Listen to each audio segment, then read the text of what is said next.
I never asked to eat this way every day. I never asked to be fat. It just sort of happened to me. Hello, my name is Kai and welcome to my channel, The Health Journey. In today's video, I want to have an honest conversation about my struggle with food addiction. So I am a food addict. I do not struggle with emotional eating. I don't struggle with binge eating. I am not bulimic. A lot of people do not understand food addiction, especially people who don't have it or people who have barely struggled with weight in their life. And what people don't understand is that when you suffer from a food addiction, it feels as if there is something much stronger than what you are controlling all of your behavior when it comes to your eating. It's sort of like your cravings and your appetite just take complete control of the steering wheel and throw you in the back seat, and you just have to deal with being on a very wild ride. When you are a food addict, your appetite is very psychopathic. It doesn't care how much money you lose spending on food. It doesn't care about your health conditions. It doesn't care about your social life.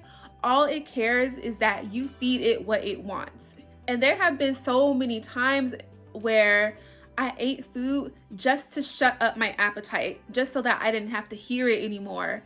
And I know I'm talking about my appetite as if I am a victim of what's going on inside of me, because when you don't know what in the world is going on, you don't know what to do about it. This part of your brain that is responsible for that behavior is very animalistic. And until you gain better knowledge and start to implement strategies on how to deal with it, that animalistic part of your brain has complete control over every single thing that you eat. Thankfully, I am not addicted to anything else besides food, but I definitely relate to people who struggle with drugs and alcohol and smoking, because it's a very real thing, and it's something that a lot of people don't understand. People say, well, just put the food down, or just practice portion control, or just have something every once in a while. And it doesn't work that way in the mind of a food addict.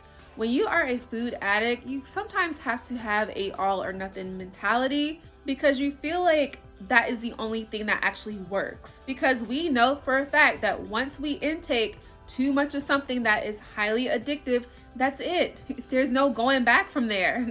I was raised on a fast food diet. 98% of the food that I ate growing up was highly processed. Most of it was fast food. A good amount of it was like microwavable food from the grocery store, things such as Hot Pockets, pizza, chicken nuggets, fish sticks, like little lean cuisine meals. Whatever was quick and easy, those were the things that I grew up eating. And because of that lifestyle, I have been overweight since the age of 4. By the time I left elementary school, I was 211 pounds, and I reached my highest weight I've ever been at age 19, which is 290 pounds. So at some point in my life, it became so deeply embedded into my DNA that I have to eat high processed, hyper palatable food that is high in salt, oil, sugar, in order to survive. So I am literally wired to survive off of junk food. Over the past decade plus, I have made so much effort to work on having better eating habits, to be able to control myself, and also to lose weight. Unfortunately, I have come to realize that no matter how much weight I lose or no matter how controlled I get, I will always most likely be a food addict. In the same way that alcoholics or smokers have to completely abstain from their choice of substance, they still have to accept that they are an addict as well, and one cigarette or one drink can lead to a complete relapse. So that is the reason why, as a food addict, I have to accept that no matter how healthy I become, I will probably always be a food addict. I remember when I was a kid, and whenever my mom would take me to the grocery store, I would ask her, can we have something sweet? And she would always tell me no, because if we have it, we're gonna eat it all. And that became a strong part of my identity growing up.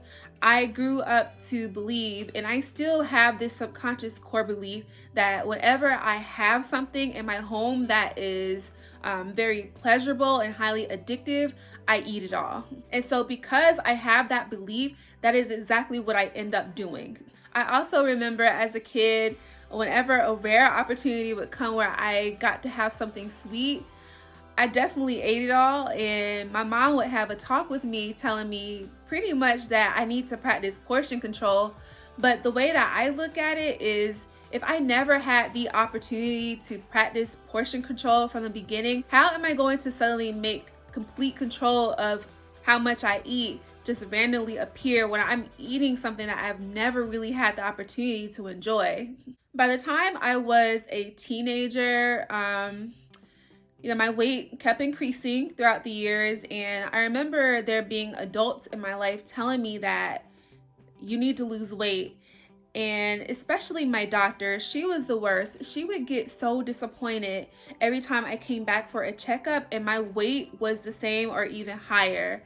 And the sad part about that is, she expected me to lose weight, but she never educated me on how it was supposed to be done. The most she told me was to start eating apples, and that's it. And I feel like if I was struggling with my weight and I had a medical professional telling me that I need to do something about it, then I really think that she should have been smart enough to refer me to a therapist or a dietitian. So yeah, I had adults in my life who were expecting me to lose weight or to get control of my eating, and I had absolutely no education on how. And the thing about being a kid growing up on a fast food diet is, like, I didn't choose that for myself. I never asked to eat this way every day. I never asked to be fat. It just sort of happened to me. And so by the time people started to put responsibility on me to take control of that, I didn't even know where to begin to look and figure out why I was fat in the first place. I didn't really understand. The first time I got help with my weight was in my early 20s. I had signed up with Weight Watchers, and that was the first time in my life that I learned what healthy eating actually looks like. I learned what a healthy diet consists of. And for the first time in my life, I actually started eating very nutritious foods. And so throughout my 20s and even now, I've had lots of ups and downs. I've had many relapses, some big, some small. And one of my bigger relapses happened during COVID. When COVID hit and I started to eat more out of control, I was extremely disappointed because, as I mentioned in the previous video, before COVID happened, I had gotten my weight down to my lowest, which was 190 pounds. And I thought at that point I had everything under control. I thought that I was no longer a food addict, that I no longer struggled with my sugar addiction, and that I was finally able to control and get a grip on just overall balance.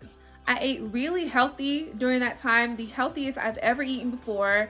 I remember cutting back significantly on things like sugar, gluten. I was vegan at the time. And also at that time, I was able to eat foods that were highly indulgent and not have to worry about the effects I would have on my weight, because at that time my good habits were so deeply ingrained in me that I didn't have to worry about reversing in my weight progress. So yeah, I thought I had it all figured out, and then come COVID, I started to gain the weight back, and that's when I started to read books on weight loss and food addiction, and I realized for the first time in my life that I was a food addict. I didn't know what I was over the years. I thought that I was somebody who struggled with emotional eating, and that just simply wasn't true. Now I'm at a point in my life where I accept that I am a food addict, and finding out that I'm actually a food addict is like the best thing that has ever happened to me, because I now know how to properly approach weight loss and getting healthy. I still don't have it all figured out yet, of course, but some of the solutions that I've came across in my readings on how to better control your food intake as a food addict, one was to completely eliminate all of your ingredient triggers. So things such as sugar, wheat, starch, eggs and dairy. Some of those ingredients overstimulate our mind and push us to the point where we tend to obsess over a particular food for a period of time. So that wraps up this video. I just want to be very honest and open for the first time ever in my life about food addiction and the struggles that I've had. My hope is to one day be able to control this. It would be nice if somehow I could just no longer be a food addict and I don't have to deal with any of these issues anymore. But in the meantime, I'm just doing my best, the best that I know how, to deal with these issues that I struggle with every single day. Thank you so much for watching this video. Please like the video, subscribe, and leave a comment and share your thoughts, and I will see you all in the next video.